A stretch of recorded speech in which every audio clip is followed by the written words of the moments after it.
Let's solve this Jamb mathematics question together. It says the quadratic equation whose roots are 1 minus square root of 3 and 1 plus square root of 3 is. So we have the roots. The roots are 1 minus square root of 3 and 1 plus square root of 3.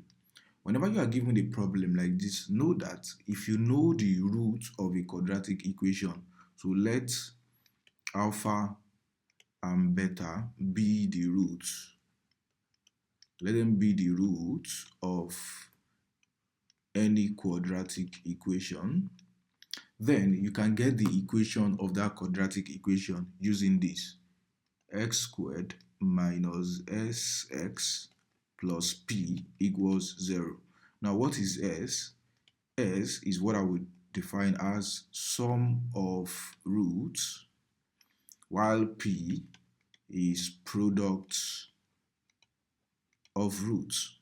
So if you remember this model equation, when you are given the root of a quadratic equation, you will always be able to find the quadratic equation that is corresponding to any given root at any point in time. Sum of roots is s and p is the product of roots. So if you want to rewrite this now in terms of alpha and beta, that implies that this quadratic equation will be x squared minus, what's the sum of these roots, which are alpha and beta? That will be alpha plus beta, and you have x plus product of roots is still alpha and beta, so we multiply the two of them, alpha, beta, and this will be equal to 0. Now let us apply this to what we have here. So let's find our s, which is the sum of roots. That will be 1 minus root 3 plus 1 plus root 3. So this will definitely be 1 minus root 3 plus 1 plus root 3. So we can see that we have negative root 3 and positive root 3. So when you add these two together, you get a 2. So we have our s already.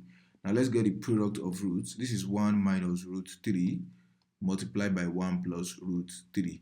Now this is like multiplying a sodic expression by its conjugate. And when you do that, it's simply, and we can also use the difference of two squares, anyone we decide to use there. So the result will always be the square of the first term minus the square of the second term. So when you want to multiply something of this nature, you can use difference of two square, or assume that, not even assume, because it's a multiplication of a sodic expression and its conjugate. So this will be 1 minus root 3 squared would be 3. So this will be negative 2. Hence, let us plug that into this to find the equation. So we have the equation will be x squared minus, what was the sum that we got? We got minus 2x, and then plus the product we got is negative 2, which is equal to 0. So this implies that we have x squared minus 2x minus 2 equals 0. And this is the desired quadratic equation. If you want to see more videos like this, don't forget to subscribe, like, and follow. I'll see you in the next one.